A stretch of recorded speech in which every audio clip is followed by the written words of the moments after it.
warahmatullahi wabarakatuh. Di sini saya pertama-tama akan menjelaskan pertumbuhan ekonomi Indonesia triwulan 1 tahun 2020 berdasarkan dari informasi Badan Pusat Statistik BPS mencatat pertumbuhan ekonomi Indonesia triwulan 1 tahun 2020 hanya mencapai 2,97%. Angka tersebut jauh di bawah outlook pemerintah melalui Menteri Keuangan Sri Mulyani yang memprediksi bahwa pertumbuhan ekonomi Indonesia triwulan 1 tahun 2020 masih bisa mencapai 4,7%, meskipun terdapat pandemi COVID-19. Prediksi pemerintah tersebut berdasarkan perhitungan bahwa COVID-19 di Indonesia baru masuk pada bulan ketiga kuartal 1 2020, yaitu Maret.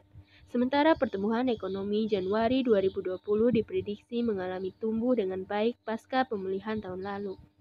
Sementara bila dibandingkan triwulan keempat tahun 2019, produk domestik bruto Indonesia mengalami kontraksi sebesar minus 2,41%.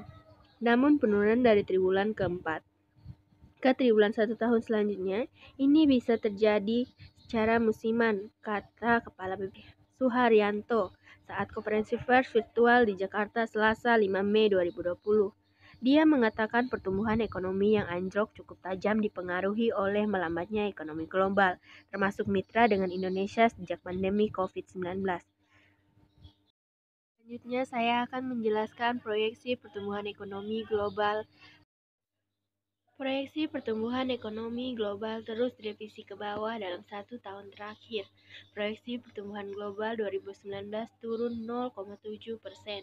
Proyeksi pertumbuhan perdagangan global di tahun 2019 diprediksi akan lebih rendah dibanding tahun sebelumnya, tetapi akan membaik di tahun 2020. Melemahnya volume perdagangan global akan mempengaruhi performa manufaktur global ditunjukkan dari PMI global seperti yang telah ditunjukkan di gambar.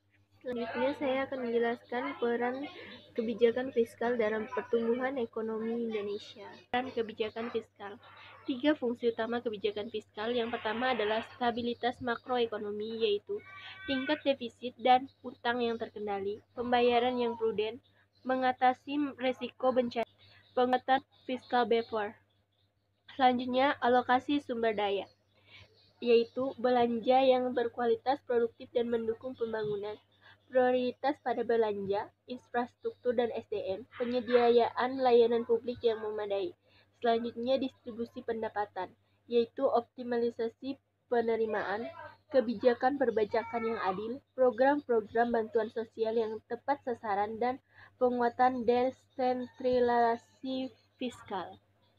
Selanjutnya, strategi kebijakan fiskal. Arah dan strategi kebijakan fiskal jangka menengah 2020 sampai 2024 adalah penguatan belanja yang berkualitas, pelebaran fiscal space, pengendalian risiko APBN sehat berkelanjutan tercermin dalam belanja negara yang efektif, mobilisasi pendapatan yang inovatif, dan pembiayaan yang kreatif. Program kerja prioritas pemerintah jangka menengah, pembangunan sumber daya manusia, pembangunan infrastruktur, penyederhanaan regulasi, penyederhanaan birokrasi, dan transformasi ekonomi, menjaga stabilitas domestik dan memperkuat reformasi, menjaga konsumsi sebagai mesin utama pertumbuhan ekonomi Indonesia, meningkatkan daya saing untuk meningkatkan investasi dan ekspor, melakukan reformasi struktural dan menjaga stabilitas ekonomi politik, meningkatkan kualitas sumber daya manusia sebagai aktor ekonomi. SDM yang berkualitas adalah peningkatan produktivitas dan daya saing SDM, perluasan akses pendidikan, peningkatan skill, ICT, dan penelitian, percepatan pengurangan stunting, promotif, preventif, program jaminan kesehatan nasional.